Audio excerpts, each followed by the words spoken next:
Hi guys, നമുക്ക് ഇന്ന് plus two ബയോളജിയിലെ നമ്മുടെ ഫസ്റ്റ് ചാപ്റ്റർ നമ്മുടെ സെക്ഷൽ റീപ്രൊഡക്ഷൻ ഫ്ലവറിംഗ് പ്ലാന്റ്സ് എന്ന് പറയുന്ന ചാപ്റ്ററിന് ഒരു ഇമ്പോർട്ടന്റ് ടോപ്പിക്കായ ഡബിൾ ഫെർട്ടിലൈസേഷൻ എന്താണെന്നുള്ള പെട്ടെന്ന് നോക്കിയാലോ. വയോ ഇവിടെ നമുക്ക് ഡബിൾ ഫെർട്ടിലൈസേഷൻ എന്ന് പറയുമ്പോൾ ആ വാക്കിനെ തന്നെ നോക്കുന്നുണ്ട്. നമുക്ക് രണ്ട് ഫെർട്ടിലൈസേഷൻ നടക്കുന്നുണ്ട്. പക്ഷേ that is not that thing. വേറെ തെറ്റായിട്ടൊന്നും ധരിക്കരുത്. നമുക്ക് നോർമലായിട്ട് ഇത് നമ്മുടെ ആൻജിയോസ്പെർമിനകത്ത് ഫ്ലവറിംഗ് പ്ലാന്റ്സിനകത്ത് മാത്രം നടക്കുന്ന ഒരു ക്യാരക്ടറിസ്റ്റിക് തിങ് ആണ്. നമുക്ക് രണ്ട് ഫെർട്ടിലൈസേഷൻ വരും. ആൻഡ് അതിനകത്ത് വരുന്ന രണ്ട് fertilization syngamy and triple fusion.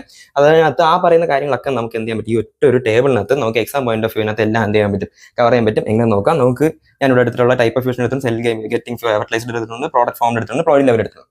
ഇവിടെ നമുക്ക് ആദ്യം നമുക്ക് രണ്ട് ടൈപ്പ് ഓഫ് ഫ്യൂഷൻ. അതിന് ഫസ്റ്റ് സിംഗമി, ട്രിപ്പിൾ ഫ്യൂഷൻ. സിംഗമിക്ക് അത് നടക്കുന്നത് നമ്മുടെ എന്തൊക്കെ സെല്ല് ഫ്യൂസ്ഡ് ആവുമെന്ന് ചോദിച്ചാൽ മെയിൻ ഗെമിറ്റും എഗ്. നോർമലി നമ്മൾ ഫെർട്ടിലൈസേഷൻ എന്ന് പറയുന്നത് ഇതാണ് സംഭവം. ഇപ്പൊ ഏതൊരു ലിവിംഗ് സ്പീഷീസിനകത്ത് നമ്മൾ പറഞ്ഞ സെക്ഷൽ റിപ്രൊഡക്ഷൻ ചെയ്യുന്ന എല്ലാവരുടെ അടുത്തും നമ്മൾ പറഞ്ഞ fertilisation is this thing. Male ഗെമിറ്റും എഗും കൂടെ വരുന്നു. നമുക്ക് സൈഗോട്ട് വരുന്ന നോർമൽ കണ്ടീഷൻ. അതിന്റെ ploidy level will be diploid.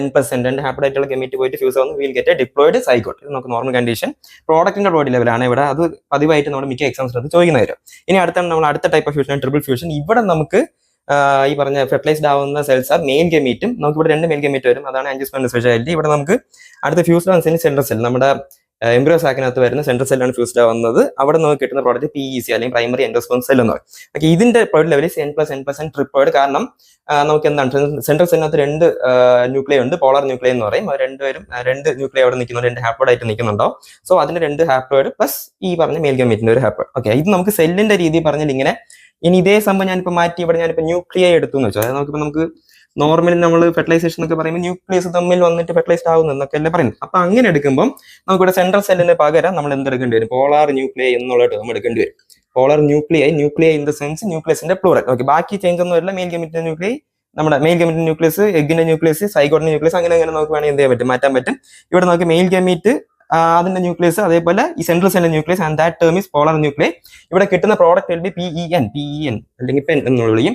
Primary endosperm nucleus, നമ്മൾ പ്രൈമറി എൻഡോസ്പെർം സെല്ലിന്റെ അതിന്റെ ന്യൂക്ലിയസ്, അതിന് നമ്മൾ പറയുന്നവരാണ് പ്രൈമറി എൻഡോസ്പെർം ന്യൂക്ലിയസ്. അതിന്റെ പ്രോയിൻ ലെവലിനകത്ത് ചേഞ്ച് ഒന്നുമില്ല. കാരണം നമ്മൾ പ്രോയിൻ ലെവൽ നോർമലി പറയുന്നത് എന്തിന്റെ അടിസ്ഥാനത്തിൽ, നമ്മുടെ ന്യൂക്ലിയസിന്റെ അടിസ്ഥാനത്തിലാണ്. അപ്പൊ ന്യൂക്ലിയസ് എന്ന് എടുത്തപ്പോഴത്തേക്കും ഈ ഒരു ടേംസിലോട്ട് ചെറിയൊരു ചേഞ്ച് വരും, വേറെ ഡിഫറൻസ് ഒന്നുമില്ല. അപ്പൊ ഇത്രയേ ഉള്ളൂ നമ്മുടെ എക്സാം പോയിന്റ് ഓഫ് വ്യൂല് ഡബിൾ ഫെർട്ടിലൈസേഷൻ. പക്ഷേ ഇതൊരു കൊച്ചു വിട്ടാത്ത വെർഷനാണ്. ഇതിന്റെ ഒരു ഫുൾ വീഡിയോ, നമുക്ക് ആവശ്യമുള്ള എല്ലാവിധ കാര്യങ്ങളും ഇതിനകത്ത് ബേസിക് ആയിട്ട് എന്തൊക്കെ അറിയണം അതെല്ലാം കൂടെ കൂട്ടിയിട്ട് ഞാൻ ഒരു ലോങ് വീഡിയോ നമ്മുടെ ചാനലിനകത്ത് അപ്ലോഡ് ചെയ്തിട്ടുണ്ട്. അതിന്റെ ലിങ്ക് ഞാൻ കമന്റ് ബോക്സിൽ പിന്നെ ചെയ്തേക്കാം, അല്ലെങ്കിൽ നമ്മുടെ ഡിസ്ക്രിപ്ഷൻ ബോക്സിൽ ഇട്ടേക്കാം. Go check it out guys. അപ്പൊ ഈ വീഡിയോ ഇഷ്ടപ്പെട്ടു, എല്ലാം മനസ്സിലായെന്നുണ്ടെങ്കിൽ ലൈക്ക് ചെയ്യുക. ഒട്ടും കൂടുതൽ തേങ്ങി മനസ്സിലായെങ്കിൽ ഡിസ്ലൈക്ക് ചെയ്യുക. ബാക്കി എന്തെങ്കിലും വിലയേറിയ അഭിപ്രായങ്ങൾ ഉണ്ടെങ്കിൽ കമന്റ് ബോക്സിൽ അറിയിക്കുക. അതേപോലെ അടുത്തത് ഇതേപോലെ ഏത് ടോപ്പിക്കാണ് ചെയ്യണം എന്നുള്ളത് കമന്റ് ബോക്സിൽ അറിയിക്കുക. അപ്പൊ അടുത്തൊരു യൂസ്ഫുൾ വീഡിയോ നിങ്ങൾ മുന്നിൽ എത്തുന്നത്. It's me signing off and you are watching reach learning arts. അപ്പൊ ശരി, ബൈ.